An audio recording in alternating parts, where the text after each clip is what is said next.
বন্ধুরা, ভিডিওটা যদি ভালো লেগে থাকে তাহলে একটা লাইক করবেন, কমেন্ট করবেন, চ্যানেলটা সাবস্ক্রাইব করে পাশে থাকবেন। ধন্যবাদ আপনাদের সবাইকে আমাদের পাশে থাকার জন্য। বাইরে বৃষ্টি হচ্ছিল, এই কারণে গড়ি তখন একটি কৃষকের বাসায় সে তখন আশ্রয় নেয়। হাই হাই রে, কি খিদে না পেয়েছে রে। যদি এখানে কিছু খাবার পেতাম তাহলে সবচেয়ে বেশি ভালো হতো। বৃষ্টির ভিতরে খাবার তো খুঁজে পাচ্ছি না। এই বৃষ্টির ভিতরে আমি কোথায় যাবো কোনো কিছু তো বুঝতে পারছি না। খিদায়ও পেটটা অনেক ব্যথা করছে আমার। গড়ি তো এসব কথা বলে বলে সে অনেক চিন্তার ভিতরে পড়ে গিয়েছিল। অন্যদিকে কৃষকের বউ তো সেদিন পিঠা বানাচ্ছিল ঘরের ভিতরে।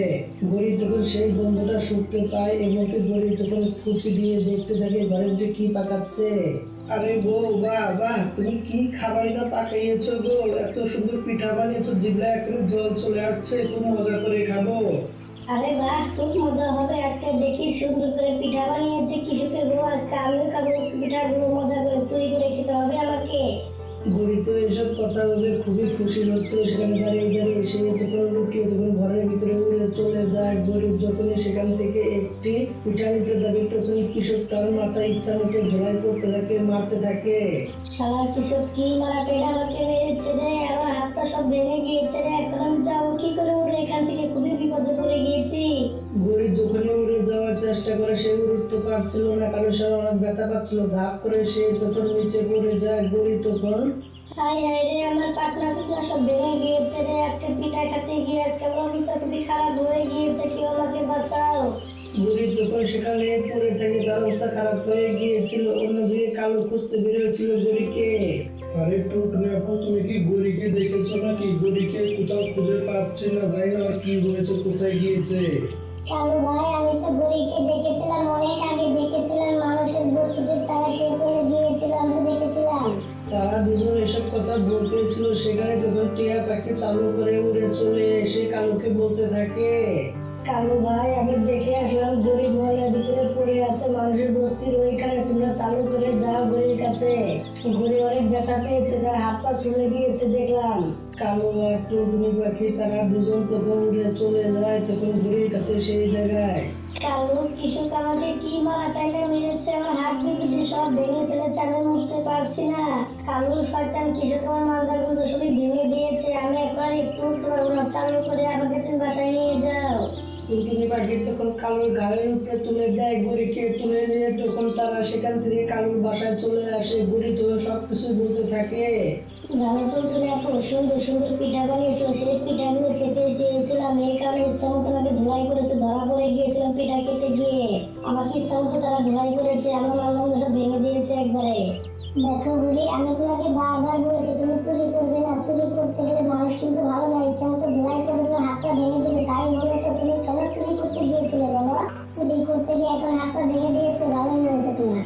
দেখো তুমি এখন মানুষ মোটেও ভালো না। কখনো আমি চুরি করতে যাবো না। আমার উচিত শিক্ষা হয়ে গিয়েছে, মনটা শেষ করে দিয়েছে একবারে। তখন টুনটুনি সেখান থেকে বাসায় উড়ে চলে যায়। অন্যদিকে দুদিন ধরে বৃষ্টি থামছিল না। অন্যদিকে কালু তখন টুনটুনি বাসায় চলে আসে পরের দিন। টুনটুনি আপু, বৃষ্টি তো থামছে না দুদিন ধরে, চলো কিছু খাবারের ব্যবস্থা করি। খাবার তো নিয়ে আসতে হবে, তাই না? না হলে সবাই যে না খেয়ে আছে, বুড়ি না খেয়ে আছে এবং তোমার ছোট বাচ্চাটাও তো না খেয়ে আছে। কালু ভাই, তুমি ঠিক কথা বলেছো। আমার ছেলেটা না খেয়ে আছে, ছোট্ট ছেলে। এই মুরগি, তাকে তো না খেয়ে রাখা যাবে না, তাই না? চলো যাই, বাইরে খাবারের কথা অবশ্যই যেতে হবে। না হলে খাবো কি? এই মুরগি না হলে সমস্যা হয়ে যাবে তো আমাদের, তাই না? টুনটুনি আপু, চলো, দেরি করা যাবে না, চলো যাই। গরিব না খেয়ে আছে, আমাকে চালু করে খাবার নিয়ে আসতে হবে, চলো যাই। কালু আর টুনটুনি পাখি তখন খাবারের পথে বের হয়ে যায়। খাবার তারা পাচ্ছিল না। কিছু দূর যেতে কালু তখন একটি ক্ষেতের দিকে চলে যায়। কৃষকের কালু তখন চুরি করার কথা বলতে থাকে। তখন টুনটুনি পাখি বলতে থাকে, না না কালু ভাই, আমি এরকম কাজ করতে পারবো না। চুরি করতে আমার খুবই ভয় করে, আমি পারবো না। টুনটুনি আপু, তুমি একবার ভেবে দেখো, কারণ এই বৃষ্টিতে কোথাও খাবার পাওয়া যাবে না এবং এটাই সুযোগ আছে। আমাদেরকে চালু করে সেখান থেকে কিছু খাবার চুরি করে নিতে হবে, নাহলে তোমার ছেলেও না খেয়ে থাকবে এবং কি আমার গরিব না খেয়ে থাকবে। চুরি করতেই হবে, বুঝতে পেরেছো কি বলছে? একবার ভেবে দেখো তুমি। কালু ভাই, তুমি তো সত্যি কথা বলেছো, কিন্তু আমি অল্প কিছু চুরি করবো, বেশি করবো না। আমি ঠিক আছে, রাজি আছি তোমার কথায়। টুনটুনি আপু, তুমি চুরি করতে যাবে, আমি এই জায়গায় নজর রাখবো, কেউ আসলে আমি তোমাকে বলে দেবো, তখন তুমি চালু করে চলে আসবে সেখান থেকে, কেমন? শয়তান কালু তখন সোজা শান্ত টুনটুনি পাখিটাকে চুরি করতে পাঠিয়ে দেয়। টুনটুনি পাখি তখন অনেকগুলো খাবার তুলে নেয়, কিন্তু সেই জায়গায় তখন কৃষক দেখতে পেয়ে তখন আস্তে আস্তে তখন লুকিয়ে লুকিয়ে টুনটুনির কাছে এসে তাকে ধরে ফেলে। তখন টুনটুনি পাখিকে আমি জানতাম এই শয়তান পাখিগুলো বৃষ্টির ভিতরে অবশ্যই ফসল চুরি করতে আসবে, আমি জানতাম তোমরা অবশ্যই আসবে এই জায়গায়। তখন টুনটুনিকে মারতে থাকে, ইচ্ছা মতো ধরে করতে থাকে। টুনটুনি পাখি নিজের জান বাঁচিয়ে কোনো মতে সেখান থেকে পালিয়ে যায়। কালু ভাই, তুমি এখানে বসে বসে কি করছিলে? দেখো কিছু তো আমাকে কত বড় ট্রেনার মেরেছে, আমি এখন কি করবো? অনেক ব্যথা করছে। তুমি কিসের জন্য এখানে আসো? তুমি আমাকে বলবে না কিছু দেখতে পারো তুমি? আরে টুনটুনি আপু, তুমি রাগ করছো কেন? দেখো আমি তো দেখতে পাইনি, তাই না? দেখে তো তোমাকে আমি বলতাম, লুকিয়ে লুকিয়ে এসেছিল কিশোর। মা খেয়েছো, কোনো সমস্যা নেই, কিন্তু খাবার তো নিয়ে এসেছো, চলো যাই, এখন আর কি করার আছে? মা যেহেতু খেয়ে যাক তো কিছু করার নেই, চলো যাই। সেই ফসলগুলো নিয়ে তখন টুনটুনি পাখি তখন কালুর বাসায় উড়ে যেতে থাকে। তখন বুড়ি বলতে থাকে, তুমি আপু, তুমি তো অনেক ভালো পিঠা বানাতে জানো, তাহলে তুমি এই কিছু ফসল দিয়ে তুমি চাল নিয়ে আসো, চাল নিয়ে এসে তুমি সুন্দর করে কিছু পিঠা বানাও। শীতের দিনে পিঠা খুব ভালো লাগবে, আমরা সবাই মিলে খাবো। বুড়ি আপু, তুমি সত্যি কথা বলছো, ঠান্ডা ভিতরে বৃষ্টি ভিতরে পিঠা বানালে ভালো লাগবে, আমি বানিয়ে দিব, সমস্যা নেই। টুনটুনি আপু, তাহলে তুমি চালু করে কবুতর কাকার কাছে চলে যাও, এখান থেকে কিছু ফসল নিয়ে গিয়ে তার বললে তোমাকে কবুতর কাকা কিছু আটা দিলে, আটা দিয়ে পিঠা ভালো হবে, পিঠা বানিয়ে দেখে তাহলে তো এগুলো লাগবে, তাই না? চালু করে যাও, নিয়ে আসো। সোজা শান্ত টুনটুনি পাখি তখন বৃষ্টির ভিতরে চলে যায়, কবুতরের দোকানে গিয়ে বলতে থাকে, কবুতর কাকা, এই খাবারের বদলে আমাকে কিছু আটা দাও তো, গরম গরম পিঠা বানাবো শীতের দিনে। টুনটুনি আপু, তুমি খুবই শুদ্ধ বুদ্ধি বানিয়েছো, এই বৃষ্টির দিনে গরম গরম পিঠা খেতে সেই মজা। এই নাও, এগুলো তোমাকে আমি কিছু আটা দিয়ে দিচ্ছি। সোজা শান্ত টুনটুনি পাখিটি তখন খাবার নিয়ে উড়ে যেতে থাকে। রাস্তায় এসে পালং শাক দেখে টিয়া পাখির কাছ থেকে কিছু পালং শাক চেয়ে নিয়ে যায় টুনটুনি পাখি। আরে টুনটুনি আপু, তুমি পালং শাক দিয়ে কি করবে? ঘুরে আপু, পালং শাক আমি এই কারণে এনেছি যে আমাদের এখানে আটা কম আছে, পালং শাকগুলো দিলে খেতে ভালো লাগবে, এগুলো কি পিঠা অনেকগুলো হবে, এই কারণে আমি পালং শাক নিয়ে এসেছি, সুন্দর করে টিয়া পাখির গায়ের কাছ থেকে চেয়ে নিয়ে এসেছি। টুনটুনি আপু, পরে তো গরম হয়ে গেছে, চালু করো, তোমার পিঠা বানাও। টুনটুনি পাখি তখন পিঠা বানাতে শুরু করে দেয়। অন্যদিকে কালো আর বুড়ি তো পিঠা প্লেটে নিয়ে এবং কি তারা সেখানে তখন খাওয়া শুরু করে দেয়। খাওয়া শেষ করে তখন কালো আর বুড়ি চেয়ে থাকে। আরে টুনটুনি আপু, আর কিছু পিঠা দাও না, খেয়ে তো পেট ভরো না আমার। দেখো কালো বুড়ি, তোমাদের ভাগেগুলো তোমরা খেয়ে ফেলেছো, এগুলো আছে আমারগুলো, এগুলো আমি দিতে পারবো না, আমার ছোট বাচ্চা খাবে, আমিও খাবো, কিন্তু এগুলো তোমাদেরকে আমি কেন দেবো বলো? তোমাদের ভাগেগুলো তো তোমরা খেয়ে নিলে, তাহলে তুমি আমার কাছে কেন চাইছো এগুলো? টুনটুনি আপু, আমার মনে ছিল না, খাও, তোমাকে তুমি নিয়ে যাও বা খাও, তোমার ব্যক্তিগত ব্যাপার, তুমি চিন্তা করো না, তোমাকে আমরা খাবো না।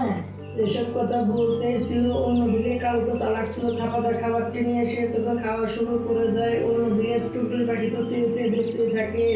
কালু ভাই, তুমি এটা কি করলে? আমি এত কষ্ট করে খাবারগুলো বানালাম, সব খাবার তুমি একা খেয়ে নিলে।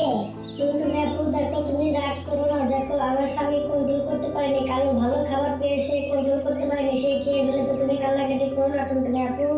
শয়তান কালু ভাই, তোমাদের সাথে আজকে থেকে আমার কোনো সম্পর্ক নেই, তোমাদের আমি কোনো কথাই শুনবো না, তোমরা আমার কোনো কিছুই হবে না, আমি এখান থেকে চলে যাচ্ছি। আমার ছোট বাচ্চার জন্য একটু খাবার তুমি রাখোনি, তোমরা অনেক খারাপ, তোমাদের সাথে থাকা যেতে না থাকা অনেক ভালো।